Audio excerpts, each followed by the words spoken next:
بسم اللہ الرحمن الرحیم۔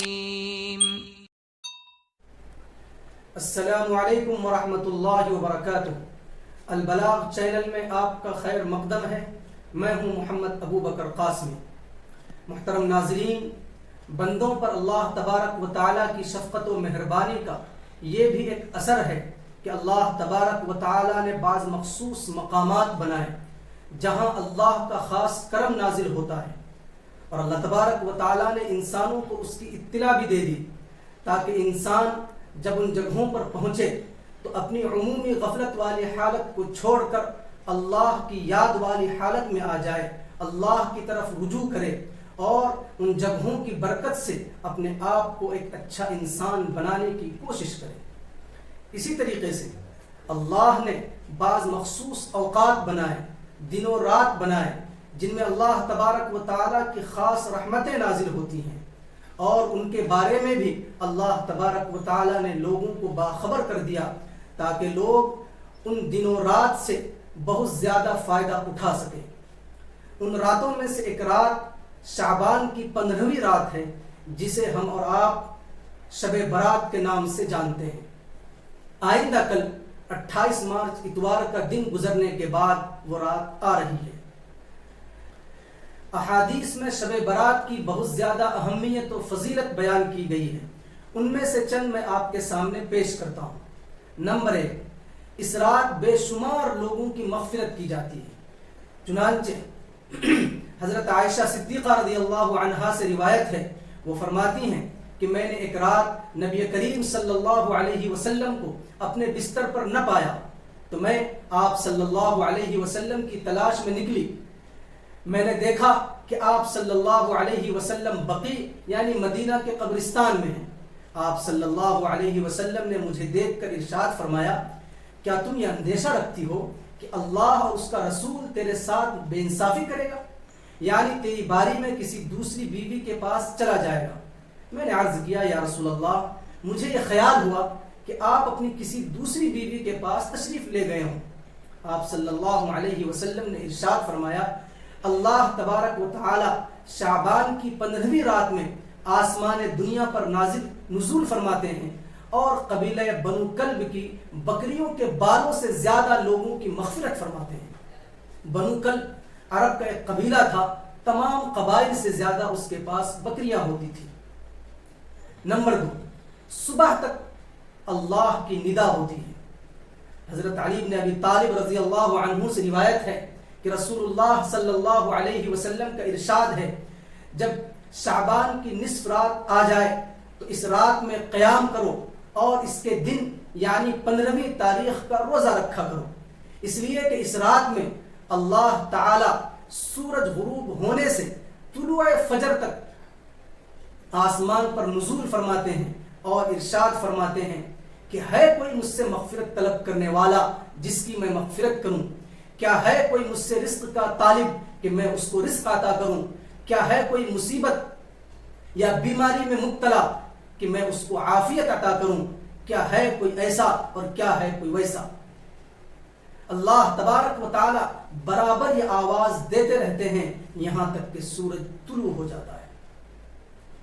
نمبر 3، 5 راتوں میں دعا رد نہیں ہوتی، ان میں سے ایک رات یہ بھی ہے۔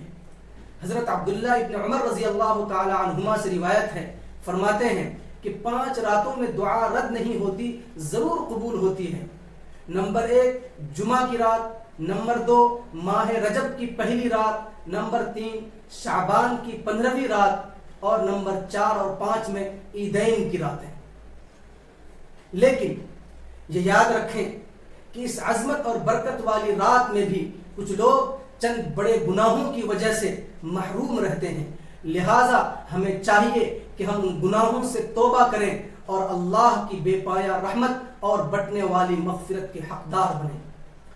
جن گناہگاروں کی مغفرت اس بابرکت رات میں بھی رک جاتی ہے، ان کا تذکرہ الگ الگ روایتوں میں آیا ہے، جن کو اگر ملا دیا جائے تو کل 14 قسم کے لوگ ہیں۔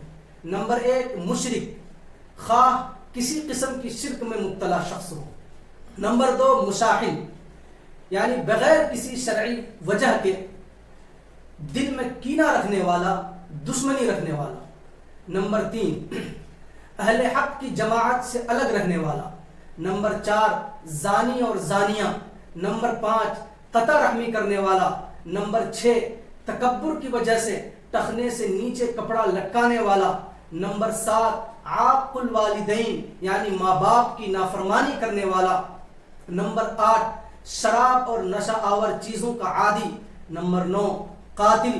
نمبر 10 ساحر یعنی جادوگر.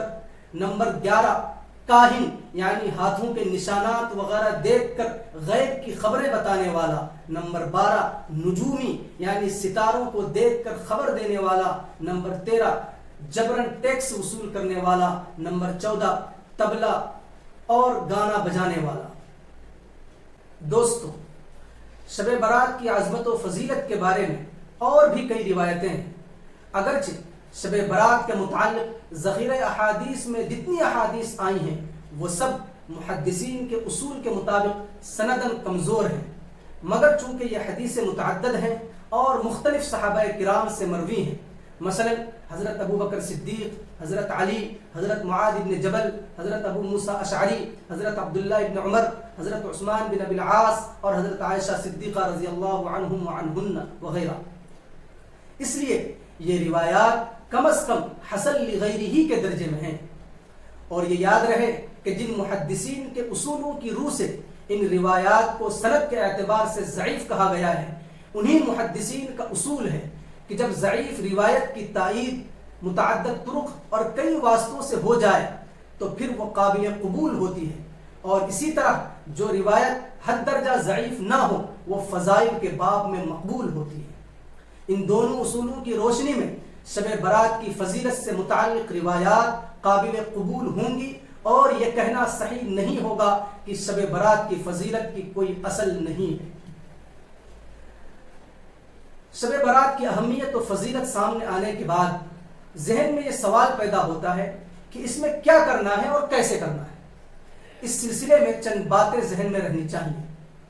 نمبر 1 نفلی عبادتیں اپنے گھر میں اور تنہائی میں افضل ہیں، لہذا شب برات کی عبادت بھی گھر میں کریں، تنہائی میں کریں، اجتماعی طور پر نہ کریں. نمبر 2 اس رات میں عبادت کا کوئی خاص طریقہ مقرر نہیں ہے. اپنی اپنی استطاعت کے مطابق نفل نمازیں، صلاۃ التسبیح، ذکر و تلاوت اور دعا و استغفار وغیرہ کوئی بھی عبادت کی جا سکتی ہے. نمبر 3 اتنا بیدار نہ رہے کہ فجر کی نماز ہی قضا ہو جائے یا آدمی بیمار پڑ جائے.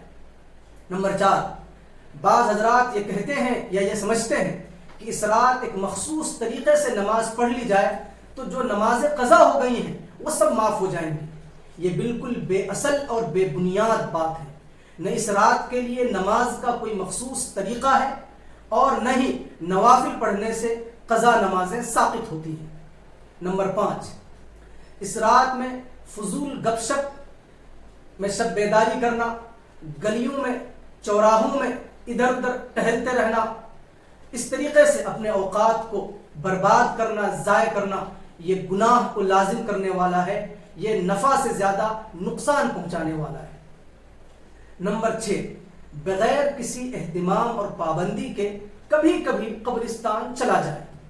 یہ بات آ چکی ہے کہ نبی کریم صلی اللہ علیہ وسلم اس رات میں قبرستان تشریف لے گئے تھے، مگر نبی کریم صلی اللہ علیہ وسلم کا یہ عمل اس قدر خفیہ تھا کہ آپ نے اپنی زوجہ مطہرہ حضرت عائشہ سے بھی اس عمل کو چھپائے رکھا، خفیہ رکھا، اور کسی بھی صحابی کو اپنے ساتھ نہیں لے گئے، اور بعد میں بھی کسی صحابی کو اس عمل کی ترغیب دینا ثابت نہیں ہے.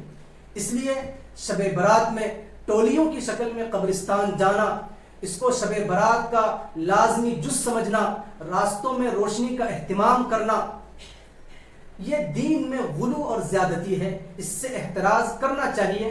ہاں بغیر کسی اہتمام اور پابندی کے قبرستان چلا جانا چاہیے.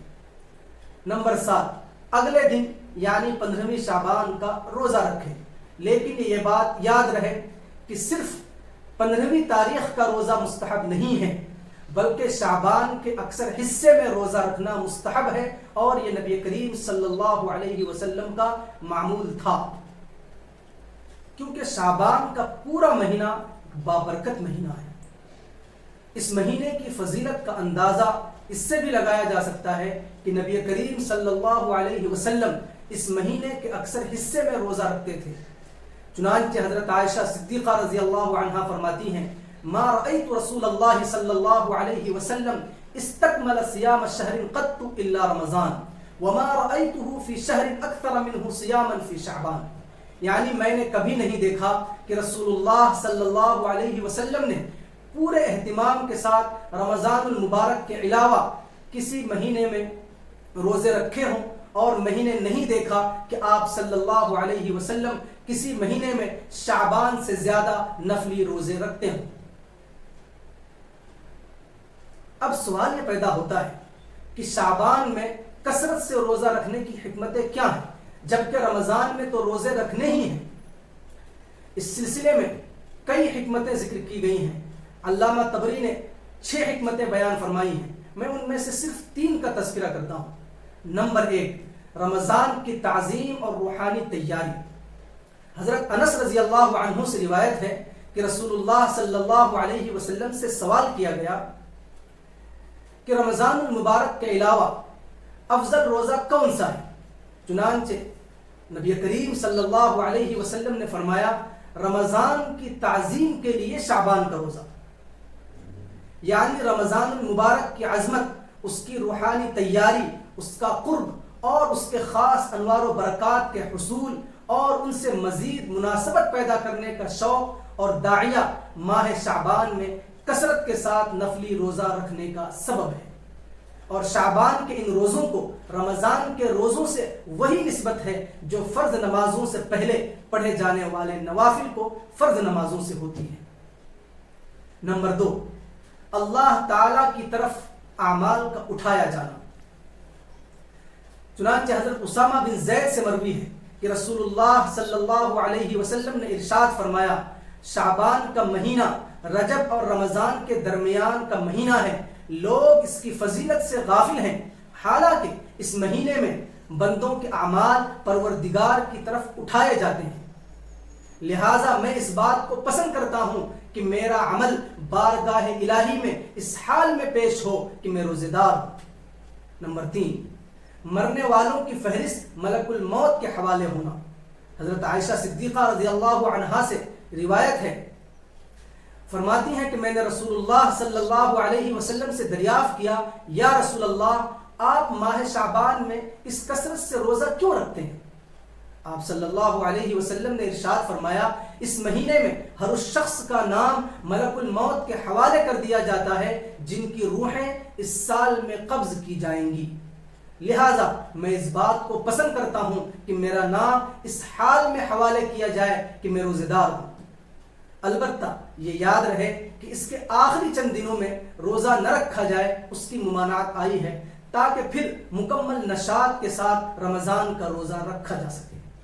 اللہ تبارک و تعالی ہم سبوں کو شعبان میں ہی رمضان کی تیاری کی توفیق دے اور رمضان المبارک کی جو برکت والی ساعتیں ہیں ان سے زیادہ فائدہ اٹھانے کی توفیق دے، آمین۔ وآخر دعوانا ان الحمد للہ رب العالمین۔ السلام علیکم ورحمۃ اللہ وبرکاتہ۔